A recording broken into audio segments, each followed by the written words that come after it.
Hi friends, ఈరోజు నేను చేయబోయే రెసిపీ గవ్వలు. దీనికోసం నేను ముందుగా ఒక బౌల్ మైదా పిండి తీసుకున్నానండి. దీనిలోనే 2 స్పూన్ల నెయ్యి తీసుకున్నాను. దీనిలోనే 2 స్పూన్ల సుజీ రవ్వ కూడా తీసుకున్నాను.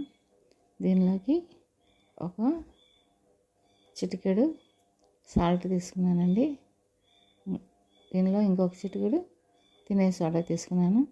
ఇప్పుడు ఈ పిండి మొత్తానికి నెయ్యి బాగా పట్టేలాగా మొత్తం అంతా కలుపుతున్నాను. పిండి మొత్తానికి నెయ్యి పట్టాలండి.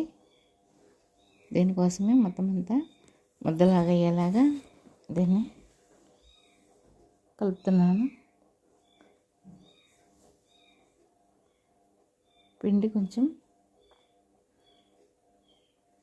పొడిగా ఉంది కదండి, నెయ్యి సరిపోలేదని ఇంకొద్దిగా నెయ్యి తీసుకున్నాను. ఇప్పుడు మొత్తం అంతా మళ్ళీ బాగా ముద్దగా అయ్యేలాగా కలిపాను. ఇలా ఉంటే సరిపోద్దండి. ఇప్పుడు దీనిలోకి కొద్దిగా వాటర్ తీసుకుని మొత్తం అంతా బాగా కలుపుతానండి. ఇది మొత్తం ముద్ద అయ్యేంత వరకు దీన్ని కలుపుతూనే ఉండాలి.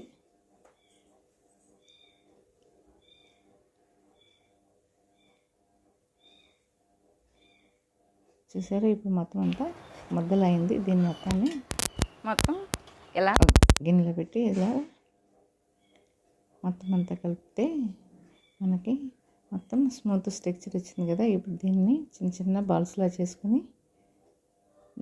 దీన్ని మొత్తాన్ని చిన్న చిన్న ఉండలు మనకి ఏ సైజులో కావాలో గవ్వలకి ఆ సైజులో నేను రౌండ్గా చుట్టుకుంటున్నాను. ఈ మొత్తం గవ్వలన్నీ అన్నిటికీ మనం ఇలాగే చిన్న చిన్న సైజులో ఉండలని బాగా చేసుకోవాలండి. రౌండ్గా చేసుకుంటే మనం గవ్వలు చేసినప్పుడు మనకి ఈజీగా ఉంటుంది. చూసారా, మొత్తం అన్నీ చేసేసాను. ఇప్పుడు వీటిని గవ్వలు ఒత్తుతాను చూడండి. ఇలా గవ్వల్ని ఈజీగా మనం దీంతో ఒత్తేసుకుంటే సరిపోద్ది. చూసారా, గవ్వ అనేది భలే మంచి షేప్ వచ్చింది కదా. ఇప్పుడు అన్ని గవ్వల్ని ఇలాగే చేసుకుంటాను. గవ్వలన్నీ ఇలాగే చేసేసుకున్నాను. ఒకదాని తర్వాత ఒకటి మొత్తం అన్నీ కంప్లీట్ చేసేస్తాను. చూసారా, మొత్తం కంప్లీట్ చేసేసాను. ఇప్పుడు వీటిని డీప్ ఫ్రై చేసుకోవడానికి స్టవ్ మీద ఆయిల్ పెట్టానండి. ఆయిల్ కొద్దిగా వేడెక్కిన తర్వాత గవ్వలన్నీ ఒకదాని తర్వాత ఒకటి వేస్తున్నాను. మొత్తం గవ్వలన్నీ ఇలాగే వేసుకోవాలండి. గవ్వలన్నీ కొద్దిగా వేడిగా ఉన్నప్పుడే మనం నూనె వేసుకుంటే మాడిపోకుండా ఉంటాయండి. లేదంటే పైన అంతా బ్రౌన్ కలర్ డార్క్ కలర్ వచ్చేస్తుంది, లోపల వేగదు. అందుకని కొద్దిగా నూనె వేడిగా అయితే సరిపోద్దండి. ఇప్పుడు అయ్యే నిదానంగా పైకి వెళ్తాయి, అదే గంటకి అయ్యే వెళ్తాయి. వెయిట్ చేస్తే అవి మంచి కలర్లో వేగుతాయండి. లేదంటే మాడిపోయినట్టుగా ఉంది, లోపల ఉడికినట్టుగా ఉంది. ఇప్పుడు చూసారా, పైకి తేలినాయి కదా.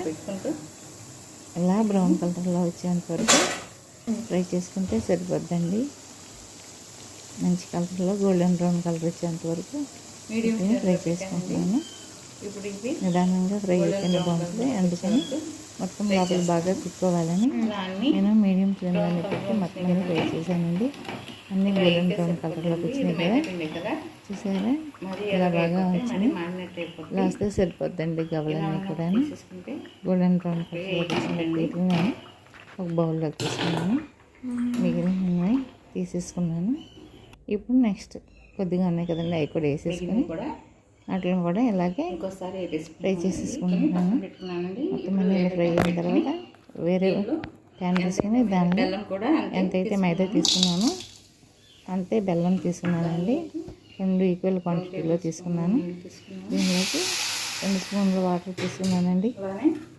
నేను పాలకొల్లు బెల్లం తీసుకున్నానండి, అందుకే కొంచెం వాటర్ ఎక్కువ తీసుకున్నాను. దీనిలోనే కొద్దిగా వేసి 1 స్పూను మొత్తం బెల్లం అంతా కరిగేంత వరకు దీన్ని కరిగించుకోవాలండి. బెల్లం అంతా కరిగిన తర్వాత కొద్దిగా పాకం లాగా వస్తే సరిపోతుందండి. మరి ముదురు పాకం ఏమీ రావట్లేదు. ఇలా కొంచెం పాకం లాగా వచ్చిన తర్వాత దీనిలో మనం కొద్దిగా యాలకుల పొడి వేసుకొని ఆ తర్వాత మొత్తం గవ్వలన్నీ వేసేసుకుంటే మొత్తం అంతా గవ్వలన్నిటికీ పాకం పట్టేస్తుందండి. ఇలా మొత్తం ఒక గవ్వకి మొత్తం పాకం పట్టేలాగా మనం మొత్తం అంతా కలుపుకోవాలి. ఇప్పుడు చూసారా, మొత్తం గవ్వలన్నిటికి బెల్లం బాగా పట్టేసింది. అన్ని గవ్వలు ఈవెన్గా బెల్లం పీల్చేసుకునేయండి. ఇప్పుడు వీటిని మనం ఒక ప్లేట్లో తీసేసుకుని వేరే ప్లేట్లో సర్వ్ చేసుకుంటే సరిపోద్దండి. ఒకదాని తర్వాత ఒకటి మొత్తం అన్నీ తీసేసాను చూసారా. ఇప్పుడు వీటిలన్నిటిని ఈ ప్లేట్లోకి తీసేసుకున్నాను. అంతేనండి, గవ్వలు అయిపోయినాయి. ఎంతో రుచికరమైన బందరు గవ్వలు రెడీ.